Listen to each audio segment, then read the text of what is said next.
यहाँ के लोगों को शिक्षा की सुविधा विशेष अभियान चलाकर उपलब्ध कराई जाए। यहाँ के लोगों को अच्छी स्वास्थ्य की सुविधा उपलब्ध कराई जाए, बिजली की सुविधा उपलब्ध कराई जाए। अगर मैं अपनी बातों में कोई त्रुटि हुई होगी, गलती हुई होगी, तो माननीय एडीएम साहब से मैं क्षमा चाहता हूँ। वन विभाग संबंधित हमारे अधिकारी बैठे हैं, मैं आपका भी स्वागत अभिनंदन करता हूँ। एवं बीना योजना की तरफ से जो आज पर्यावरण संबंधित मीटिंग रखी गई, इसमें उपस्थित आदरणीय जीएम साहब को मैं सादर प्रणाम करते हुए झिंगुर्दा परियोजना के जीएम साहब का भी मैं स्वागत अभिनंदन करता हूं। एवं हम लोग हमेशा अभी विस्थापन संबंधित मुद्दों को लेकर L&R जीएम साहब हम लोग के बीच में उपस्थित हैं, बराबर संपर्क में रहते हैं। सर, आपका भी स्वागत अभिनंदन करता हूं।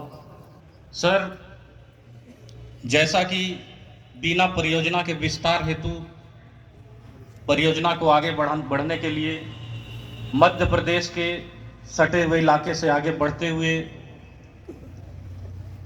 जंगल को काटकर खनन करने के संबंधित, जहां तक मैं समझ पा रहा हूं, पर्यावरण के विषय में जो मीटिंग रखी गई है, इसमें ज़्यादातर इस जंगल पर यहाँ के मूल निवासी आदिवासी समाज के लोग निवासरत करते हैं।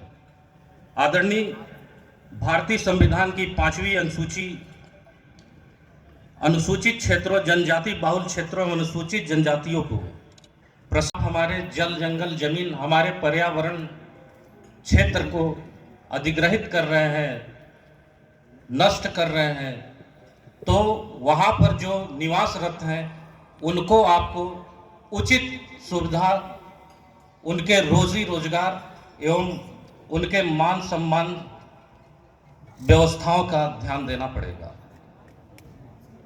जैसा कि कुछ महीनों पहले से हमारे यहाँ के कुछ पार्षद हमारे 1 नंबर वार्ड से बैठी हैं, आदरणीय पिंकी सिंह जी, 6 नंबर वार्ड से माता जी हमारी अनारकली जी, एवं 11 नंबर वार्ड से हमारी माता बुट्टू देवी जी बैठी हैं, लगातार संघर्ष कर रही हैं कि हम लोगों को बीना परियोजना अगर हमारे जल जंगल जमीन, हमारे पर्यावरण को, हमारे जीव जंतु को अगर नष्ट कर रही है, तो बदले में हम लोगों को कुछ मूलभूत सुविधाएं उपलब्ध करा दें, कुछ रोजी रोजगार का सुविधा उपलब्ध करा दें। क्योंकि हम लोग इस क्षेत्र में, इस जंगल से, हमारे पूर्वज इन्हीं जंगलों पर निर्भर थे और हम लोगों की रोजी रोटी, हम लोगों का सारा व्यवस्था इसी जंगल से उपलब्ध हुआ करता था।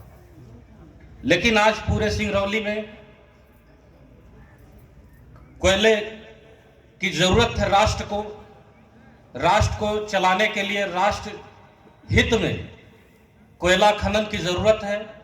हम लोग कोयला खनन के लिए जो जमीनें हम लोगों की हैं, जिन पर हम लोग आज 4वीं 5वीं पीढ़ी हम लोग यहाँ पर इसी जमीन पर निर्भर थे और अपना जीवन यापन करते थे। हमारे पूर्वज कभी भी किसी कंपनी में हस्तक्षेप नहीं किए, इंटरफेयर नहीं किए, न तो उनको रोकने गए। लेकिन आज बड़े पैमाने पर कंपनियां यहाँ पर जाल बिछाकर बैठी है और दीपक तले अंधेरे का यहाँ हम लोगों के साथ हो रहा है। पता नहीं, मैं कह रहा हूं बाहरी, मैं दूसरे को नहीं कहूंगा, सारे लोग हमारे भारत देश के निवासी हैं। लेकिन मैं अगर यहाँ से जाऊं, बनारस जाऊं, दिल्ली जाऊं और वहां के लोगों का हक अधिकार न मिले और हम लोगों को वहां पर अगर हम लोग उपलब्ध करा ले अपने लिए व्यवस्था, तो हम लोग भी बाहरी कहलाएंगे। तो जब हमारे जंगलों को उजाड़ा जा रहा है, क्योंकि आज माननीय साहब ने बताया कि कई लाख पेड़ लगा दिए गए, लेकिन ये पेड़ जो आज हमारा ये पेड़ ऑक्सीजन दे रहे हैं, हमें फल दे रहे हैं, हम लोगों को जीवन जीने की व्यवस्थाएं उपलब्ध करा रहे हैं, आपके जो लगाए हुए पेड़ हैं उसमें कम से कम अभी 30-40 वर्ष लगेंगे। लगे कहाँ हैं? तो पूरी तरह से हमारा जल जंगल जमीन को नष्ट किया जा रहा है। हम लोग स्वीकार कर रहे हैं, हम लोग यहाँ के प्रदूषण को, हर चीज को दंश झेल रहे हैं। लेकिन राष्ट्र हित में हम लोग भी चाहते हैं कि खदानें खुलें,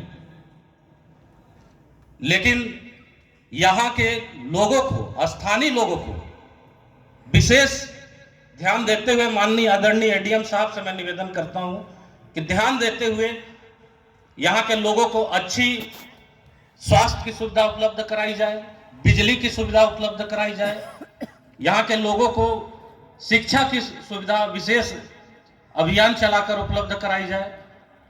यहाँ के हमारे जो नौजवान हैं वो, उनके पास अनुभव नहीं है, किसी भी कंपनी में अगर जाते हैं तो उनको बोलते हैं स्किल्ड आदमी लाओ। तो विशेष प्रबंधन से मेरा निवेदन है कि यहाँ के लोगों को विशेष प्रशिक्षण देकर, उनको ट्रेनिंग देकर उनको प्रशिक्षित किया जाए, ताकि जो कंपनियां आ रही हैं इनमें उनको रोजगार उपलब्ध हो सके, क्योंकि मुख्य मुद्दा रोजगार का है। जब आप हमारे जंगलों, जिससे हमारे जीवन यापन चलता है, जब उसी को नहीं रहेगा तो हम लोगों को कहीं ना कहीं रोजगार चाहिए।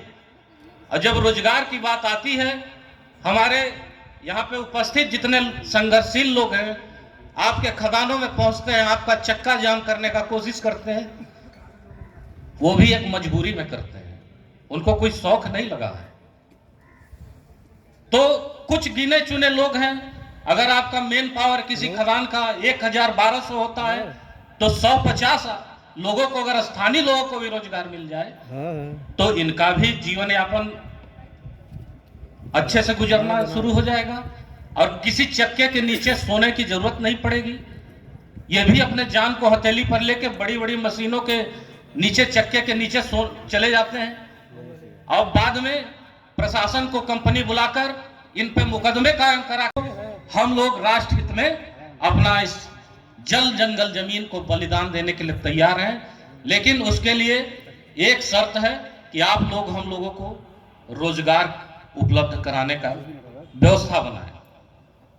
अगर मैं अपनी बातों में कोई त्रुटि हुई होगी, गलती हुई होगी तो माननीय एडीएम साहब से मैं क्षमा चाहता हूं, लेकिन एक ही विशेष मुद्दा है, यहाँ के लोगों को रोजगार और भारतीय संविधान के 5वीं अनुसूची के अनुसार यहाँ के अनुसूचित जनजाति के लिए जो विशेष अधिकार है 5th शेड्यूल, उसके तहत यहाँ के लोगों को इनके मान सम्मान की, इनके व्यवस्थाओं को आप लोगों को उपलब्ध कराना होगा।